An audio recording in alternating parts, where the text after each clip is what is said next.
Greetings and salutations, Rick Riordan has a new book out today. Okay, so I don't know if anyone saw my Tower of Nero reading vlog, but I have learnt from my mistakes of that, and I have realised that when you pre-order a book from a bookstore, they'll probably call you when they get it in stock, because I don't know if this is like a universal thing, but with the local bookstores around me, they tend to like get them in, they get shipments like halfway during the day. Like it's not like a morning of a book release, they have them ready majority of the time. Sometimes they do, but majority of the time, and specifically with Rick books. So I've learned from those mistakes. So what I'm going to do is again start reading on my Kindle. They will call me when it's in and I'll go pick it up, rather than me making a trip and then them not having it yet and having to come home and read it on my Kindle anyway.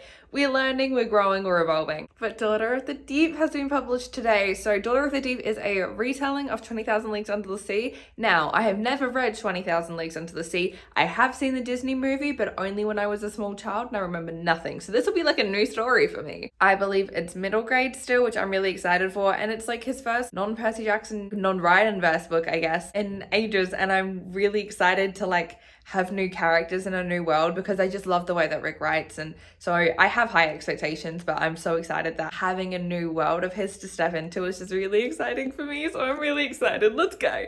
How's this angle? I don't film in my bed during the day very much. Like I usually will go to a spot in my apartment, generally like my couch, where I can get a better angle.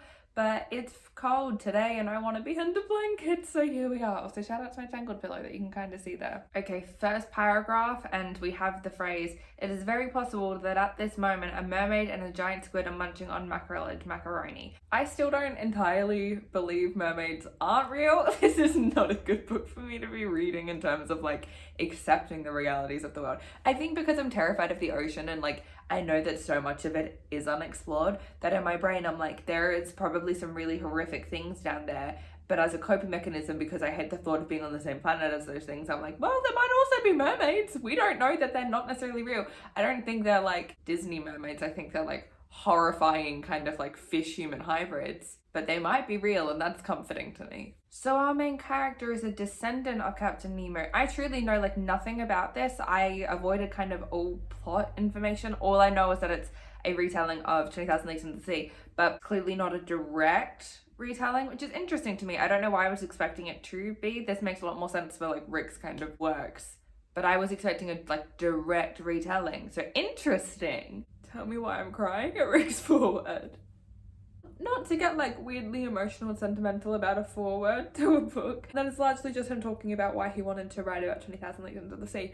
Him talking about the technological advances and how they're still just like relevant. How can I articulate this? I'm gonna use Disney and like the Disney parks as an example of why this is making me emotional. I've never been to the Disney parks. It is my dream to go. It has been since I was a child. It's my floating lights. Part of the reason why I have such a fascination with them, and I've always been so inspired by them, is because they, to me, are a celebration of creativity, and in particular with Epcot, for example, creativity and how that can change the world, both in a like natural creative sense, like in an artistic sense, as well as in a scientific or mathematical sense. Having powerful imaginations is, in my humble opinion, my dumb 19-year-old self's opinion, it's the key to making the world a better place. We need to imagine what the world can be and then work towards it. And sometimes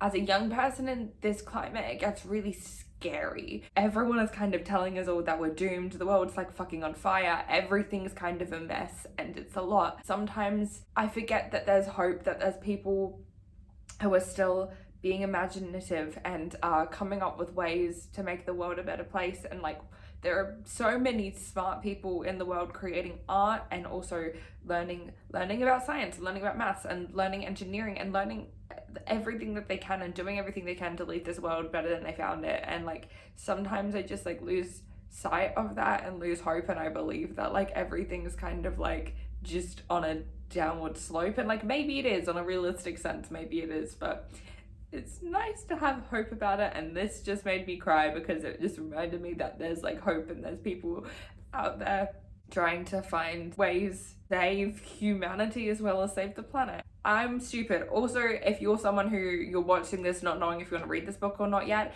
if you're intimidated by the fact that you haven't read or seen 20,000 Leagues Under the Sea, not familiar with it, Rick's foreword gives like a brief summary of who like Captain Nemo is as a character, what the story stands for, why he loved it, catches you up, does a really good job. That'll be enough, if that helps. All right, from just the descriptions, I think I'd either be House Dolphin or House Orca. I'm gonna read some more because I do like to define myself by like what faction I'd be in, what Hogwarts house, what cabin. I like those little moments, so I am gonna try and decide what house I'd be in by the end of this. It's first person perspective. It's first person POV.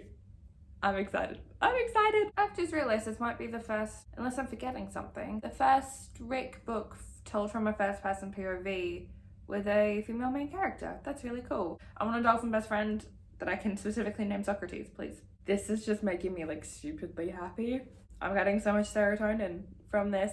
Actually, I love dolphins a lot, and them just hanging out with a dolphin. It's been like 10 seconds, but them just hanging out with a dolphin. It's making me really happy. So the mum is definitely dead, but is the dad? Because when our parents flew over that horizon for the last time, is the dad also dead? I was gonna make a Harry Potter joke about the school's initials being HP, but then I suppose I should get this out of the way. Harding Pencraft is a 5-year school. We're divided into 4 houses based on the results of our aptitude tests. We call the Academy HB for short, and yes, we've heard all the Harry Potter jokes, thanks anyway.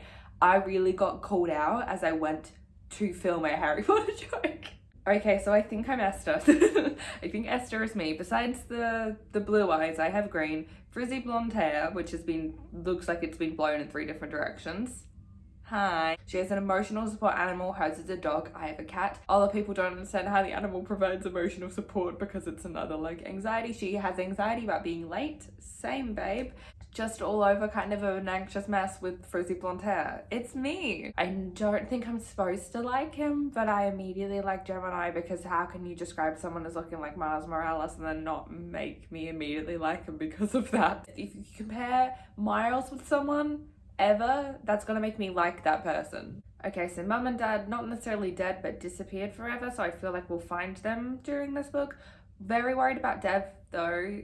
I feel like someone's like kidnapped him for reporting the grid stuff. We're just getting rid of like California? What the I don't know what I was expecting, it wasn't this. Also, that doesn't seem natural. The wakeland splits into 3 segments. It looks like a trident. Its prongs right into each other, coastline beneath the school.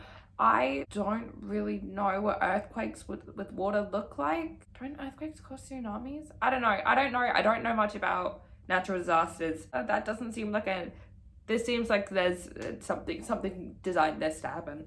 They can't all be dead.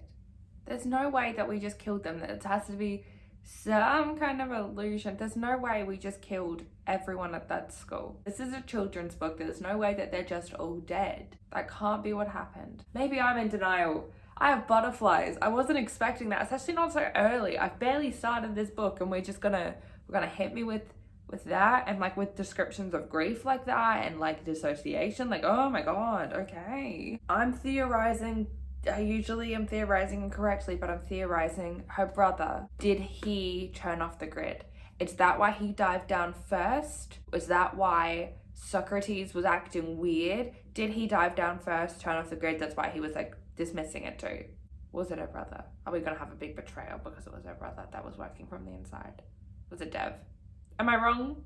Should I trust Dev and be sad that he's gone, or am I right to suspect Dev? We'll find out. I don't know if maybe I'm paranoid, but the fact that we know nothing about Land Institute really makes me question how bad they can be. I feel like we would know more about them as a villain. We would know why people hate them more if they were really the bad guys. I feel like this is like a misdirect of some sort. Maybe I'm being paranoid.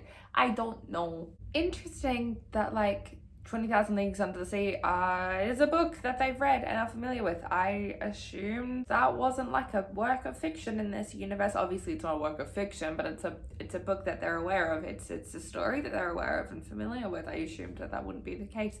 It's exciting that it is. Once again, Rick Riordan is playing into all of my childhood dreams that like secretly all my favorite books were actual like true tales and they were published as fiction to throw us off the scent. I remember writing like a really long fan fiction when I was 11 about how like all my favorite books were like real stories, because I've always used escapism as an unhealthy coping mechanism. Always have done, still do. Not me literally getting goosebumps at Hewitt explaining where the stories come from. The age-old question, where do authors get their ideas? In the case of Verne, the answer was personal interviews. He heard rumours, so he sought eyewitnesses. Those witnesses lied to him about certain details to protect themselves. Verne changed all the facts to make his stories read like, well, stories. But yes, my dear, the bulk of those tales is true. I literally have goosebumps. Anna is asking all the same questions I am asking about these scuba divers attacking them, and like how everything seems like a training exercise, but like the destruction of the school was real, but like this seemed weird because they just killed everyone at the school. Why are they now hesitating to use lethal force? She's asking all the same questions as I am, so I feel smart even though this character is 14 years old. I'm nearly 20. I still feel very smart for asking the same questions as her. Also, I'm assuming her name is Anna. I'm very bad at guessing whether people's names is Anna or Anna, but I'm going with Anna. Okay, fun fact, I have this really big fear of like being in an altercation with someone someday and them like injecting something in me or paralyzing me in some way. I took self-defense class as a kid. I did martial arts for a long time. I was a brown belt in karate, and then I gave it up because I actually hated it, but my parents did make me do it. And while I'm out of practice with that, I still remember a lot of it. This is why I really like defense, like the judo flip moment and shit. Like, I know how to safely judo flip someone. I'm about to chase one too. Anyway, but the idea of being in a fight and them like somehow paralyzing me, so even though like I theoretically know how to protect myself, I don't. I think that fear stems out of, I know that my fight or flight response is freeze. This is actually 3 and mine is freeze, and I've been in situations before. I know for a fact that that is what my body does, and I think that manifests into this fear of like someone paralyzing me, because the reality of me in fight or flight situations is that I freeze. It's a manifestation, it's an anxiety thing. I have this like really big fear of like being in an altercation with someone and like being paralyzed, so that just made my anxiety, her getting like sea snake venom in the neck and then just like not being able to fight back or like yell or anything, really set off my anxiety. Also though, I reckon she's just been kidnapped by the good guys. I reckon Land Institute are actually the good guys. Everything is a front, and then she's going to have to be really confused because she's going to have to fight her friends, but they don't know that they're working for the wrong side yet. I don't know, maybe I just have trust issues. I feel like the fact that the scuba divers weren't using like lethal force or anything, maybe they were just trying to kidnap her because she's the key to them doing something on the right side, and her parents are actually working with them, and maybe Dev is the one who was there, or HP are the good guys and Dev was the inside job. I don't know, I don't trust anyone. Okay, it's not Dev that's got her, it's Caleb South. Anna's a fucking badass. Like, her literally not even having like full fucking control of her limbs yet, and she's still like, nah, I'm gonna throw myself into the water now. She's so cool. Also, I think I was wrong. I think HP are the good guys because Caleb and Dave, which I do enjoy that, like, how does it named? Caleb and Dave. But they seem quite sketchy, the way that they're talking about like everything. I just am like, oh no, I think HP are the good guys maybe actually. I don't know where I stand. I have trust issues. I'm gonna cry because Socrates came to say that. I'm literally crying. Oh, I love dolphins. This is like not a realistic portrayal of a dolphin, but the idea of a dolphin coming to save his friend. Yeah, I actually really do like Jem. I think he's one of my favorite characters so far. I like the like tough guy exterior, but he clearly cares so deeply about his friends and his purpose, and he has such deep empathy, and he clearly has so much pressure either being put on him by other people, pressure that he's putting on himself, probably a bit of both. I think he's my favorite character actually. Him and Esther and Anna herself, I think. Wait, oh my goodness, Esther is autistic. I don't know if they said this earlier and I missed it somehow. I'm so used to autistic characters being like coded to be autistic, but it never being said. And maybe this is just talking about I need to read more diverse books, but I don't know that I've ever read a book that just kind of has an autistic character, and it's especially like a adventure kind of book like this that just has an autistic character that is said to be autistic kind of like amongst them. That makes me really happy. This is what I mean about Rick Riordan. It's like, yes, sometimes his representation misses the mark, and yes, he should be held accountable for that. People should call him out for that.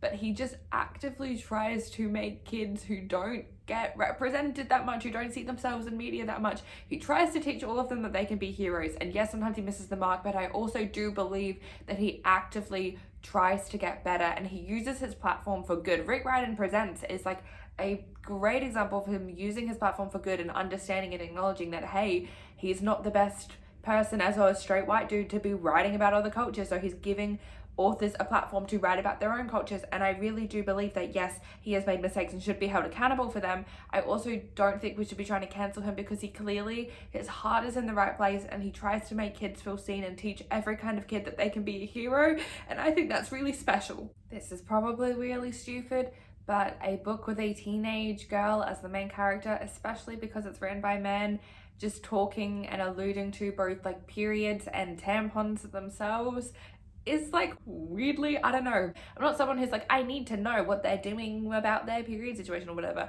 but it's kind of a nice inclusion when it is there because there's still such a stigma around talking about it, and especially with like teen media, I guess, and like children's media. So like having just like mentions of it in a children's book, especially because it's written by men, is kind of nice in a weird way. Not Caleb calling their ship a hunk of junk. That's the nicest thing you could call like a mode of transportation. Or maybe I just love the Falcon. Okay. First of all, Caleb like bragging about killing an entire like hundreds of students, I don't know, like an entire school, and murdering all of them feels weird. This doesn't feel like a universe in which we have characters that evil. They have to be a little bit more grounded. That felt very odd to me. Maybe I was right about not trusting HB completely, because him talking about, just in general, him talking about having a lot of knowledge and access to technologies or whatever that can help advance the world and just not sharing them is an interesting conversation. Like, hi, I really like Killmonger for a reason. But also just them keeping secrets and stuff from all of their students and not telling the truth about what's going on, and obviously having the sketchy timeline with when Anna's parents disappeared. Like, maybe I'm right to not trust them. I don't know where to stand. Again with the myths. This is how they weigh you down. They just keep making the same oopsie, hoping that you'll eventually get tired of calling them out on it. Oh my god, that hits very close to home. Nope. Honestly, it's the only answer I can muster. You are not telling me that our school was destroyed, my brother was killed, and Land Institute tried to kidnap me because I am descended from a fictional character. That's kind of my dream. Not brother being killed and like every school's being destroyed, but like my life becoming mayhem because it turns out I'm a descendant of a fictional character all along. That's the dream. If Annabeth Chase would like to be my ancestor, it could work. We're quite similar. Maybe it's the daughter of Athena thing. I just want Athena to be my mother. I actually don't, she'd be terrible, but I want to be a fictional character. A nice surprise and interesting sentiment that we're directly talking about imperialism in a middle grade series. I think that's good. Once again, if you're watching this for some reason without reading the book first and are wondering if you should, it's very fun, I do recommend, and you do not need to know anything about 20,000 Leagues Under the Sea. I have seen the movie, but I really can't remember it very well at all. Pretty much the only thing I remember is that Kirk Douglas was in it, but anything you need to know about that story, about the characters from that story, what's considered real here and what is just a work of fiction, is explained for you, like just kind of laid out. You get a brief introduction just in the foreword by Rick, but you also, when we're talking about, as Anna just kind of learns about it all being truthful, you get like recaps of it, and you recap everything that you need to know. It's like how you can start reading Percy Jackson even if you know jack shit about Greek mythology. Everything will be told to you. Any information you need to know will be given to you. So don't avoid this book because you haven't read 20,000 Leagues or haven't even seen 20,000 Leagues. Go into it, have a fun time. I am really enjoying it. I think this is the most fun I've been having with the Rick book since Magnus Chase, so I do recommend. Also, I do agree that if you had discovered this kind of like insanely innovative and of the future technology, I probably wouldn't hand it over to the authorities or to any like corporations either. Is it a Rick Riordan book if we don't get a bunch of backstory and or exposition during dreams? It's a trope. I'm not mad about it. Even here in a like science fiction world rather than like a magical or fantasy world, still getting some information through dreams. I'm not mad about it. I cannot imagine how anxiety inducing it would be to, when you have like no context of anything going on and neither do any of your friends, the one adult you have falling like very ill and being unresponsive. Because even like in Percy Jackson, when you're kind of like on the quests and you don't know what you're doing, like say the lightning thief, Percy may not know what's going on, but Annabeth has a great knowledge of Greek mythology. Grover is aware of that world and is like actively a part of it. You can iris message Chiron if you really need to. They have no one to talk to here. They're completely on their own. They don't have any ideas of what's really happening. Like they have some training in this area depending on, you know, what house they're in, but also they're also like freshmen. They're not great at what they're doing because they're children and they have no knowledge of anything. And my anxiety peaking just imagining being in that situation. But obviously we're going to go to the secret base and we're going to save Heward. So on the other hand, I don't think Heward is faking his coma. That sentence is so fucking funny to me because I know that she doesn't really trust him. Like I know that she knows that Heward would be trying anything to get her to find the space and the location, but like the idea of anyone faking a coma or just being suspicious of someone, especially when like medical students are like, we think he has pancreatic cancer, faking a coma, it's kind of very funny to me. I hate to admit it, but I love treasure hunts, secret maps. X marks the spot where we fell apart. He poisoned the well, every man for himself. Nobody at Harding Pencraft doesn't love that stuff, and all I've ever wanted to do with my life is explore the world and Selwood's puzzles. Whether this is a trap or not, it's hard to resist. Okay, me too. I get it, babes. I'm just really excited that this whole story is like being told on the sea. I love stories being told on the sea. I'm very terrified of the ocean, but also I was a pirate kid. I was a fairy kid as well, and a mermaid kid, and a dragon kid. I was every kind of like mythological being kid, but I grew up on like Pirates of the Caribbean, and it's always been like a dream of mine to be on pirate ships. I love being on like any kind of like large boat. It makes me feel like I could be a pirate, and I like being on the water, and even though I'm terrified of like being in it, I like being on it, and it's fun and it's cool. And like, not to out myself as someone who's the like most bottom tier type of nerd who basically wants to get into LARP but is too scared to because of her social anxiety, so like not even cool enough to actually be a LARPer but wants to be. But one of my dream LARPs is like a pirate LARP because those exist, and so just stories being told on the ocean makes me happy. I've just been made acting captain of a ship with a crew of 20 freshmen, a dog, a dolphin, and one comatose adult. I did not want that responsibility. Just because I'm descended from Nemo does not mean I'm captain material. But my classmates need someone to rally behind, someone who will bring them better fortunes, and God help them, they've decided that someone is me. For them, for our lost friends, and especially for Dev, I have to try. It doesn't mean that I won't try. I'll try. Do. Shout out some like my favorite song from the Lightning Thief musical, that and Take the Weight, but both of them were cut. I also really love Bring on the Monsters and My Grown Plan and Son of Poseidon, but you know, on principle, Try and Take the Weight are my absolute favorites, and I'm bitter. Okay, but if it was like such a perfect little like scoop out of the earth, getting rid of it completely, taking everyone down with it, nobody is being seen, are we sure that there wasn't something happening to save these people, that the school wasn't just like removed and put like underwater in like an Atlantis kind of fucking situation, but somehow everyone's still alive? Maybe I'm just completely in denial about everyone being dead, but I don't feel like everyone's dead. I don't know. So they essentially have a black box, you tell me. Interesting. I would just like to talk about how the phrase like school intranet like gives me war flashbacks. I love Esther with my whole heart and soul. She deserved so much better. The fact that she feels this weight and pressure on her, I just want to give her a hug.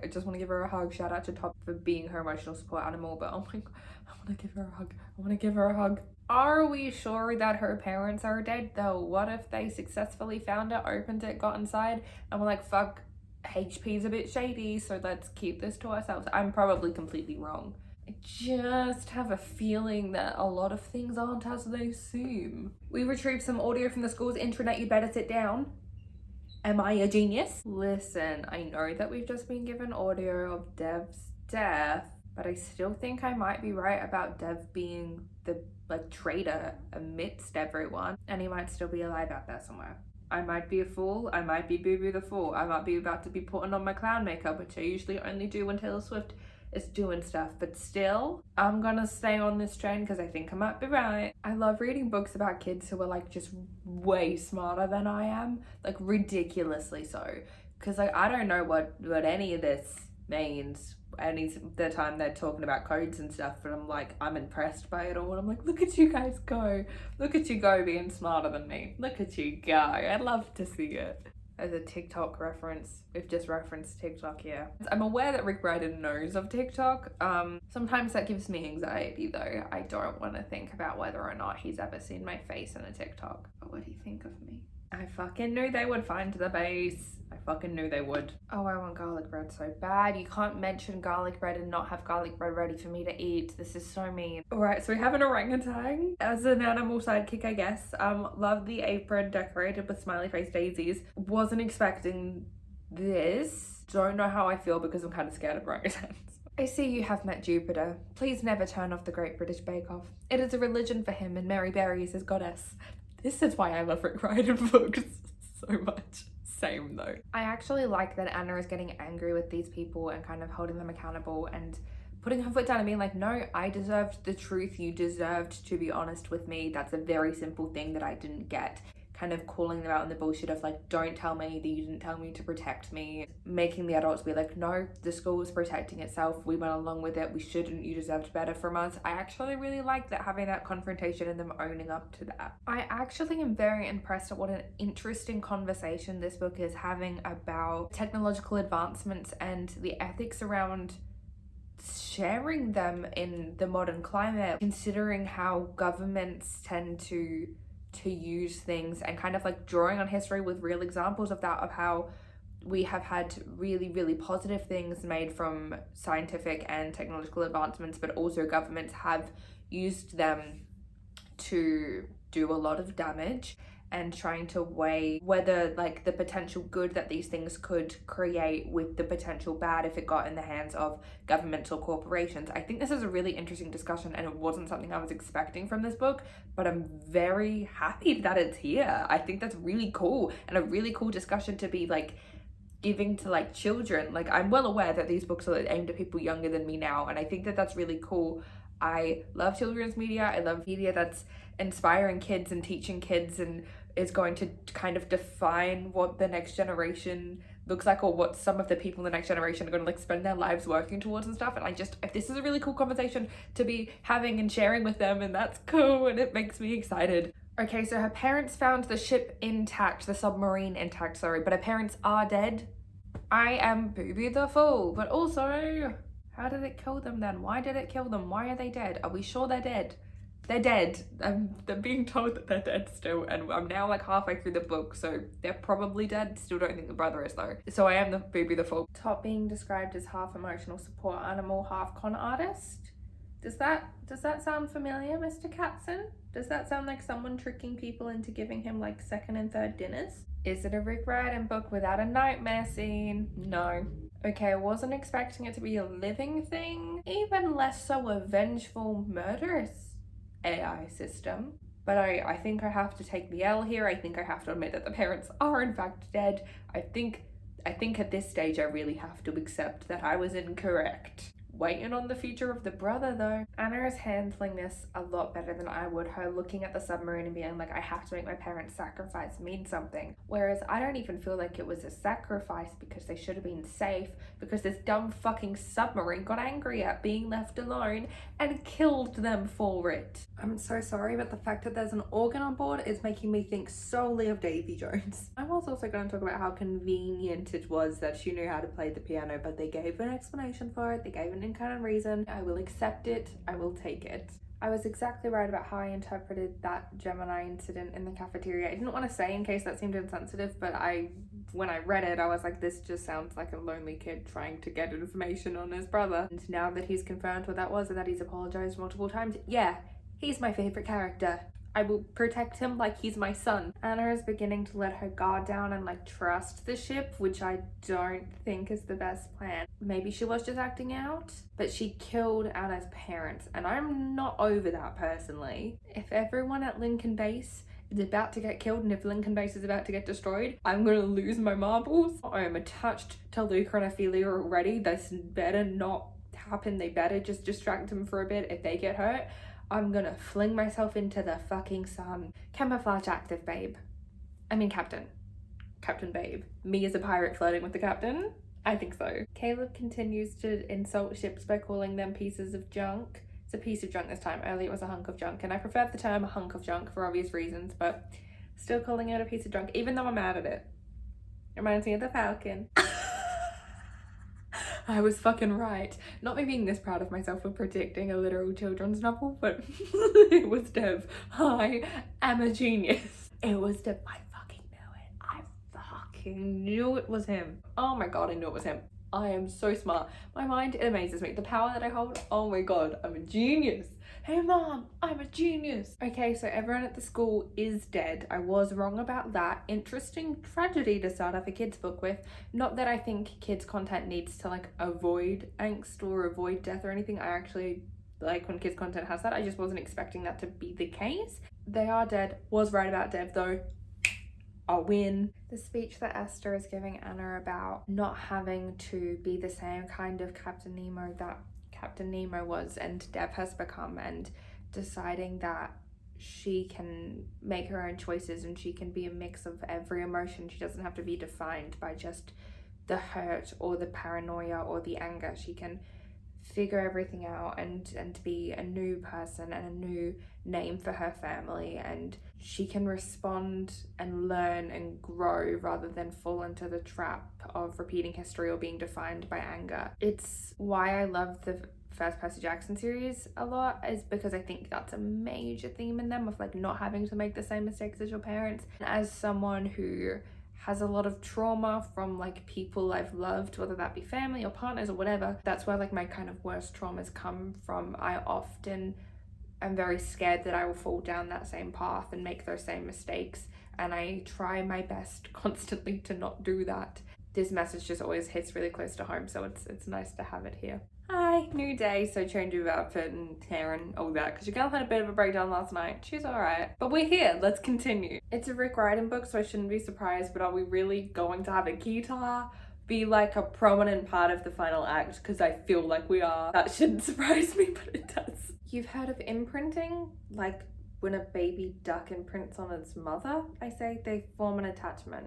Someone get this to Stephanie Meyer and remind her that the form of attachment that imprinting usually has is A, not usually romantic, but B, not between like a grown man and a newborn baby. Someone get Stephanie Meyer on the phone. I understand that the Nautilus had a very, very lonely time, very lonely. She was abandoned. That sucks. I have abandonment issues. I get it. But like, I'm still mad at her for killing someone. And it's like, I probably would have lashed out too. Yeah, maybe with a warning shot. You don't just kill someone straight up. My childhood fear of giant squids isn't liking this giant octopus that's happening here. This is why I'm terrified of like the deep sea and everything undiscovered. I don't like the thought of these things just exist. I know they're just like animals living their lives, but they make me uncomfy about being on the same planet as them. I'm gonna be real. Yeah, we have a like a giant squid. I don't know if it's real or not. I assume it is because it's in a museum, but I don't know. I've always kind of gotten the feeling that it might not be. I don't know why.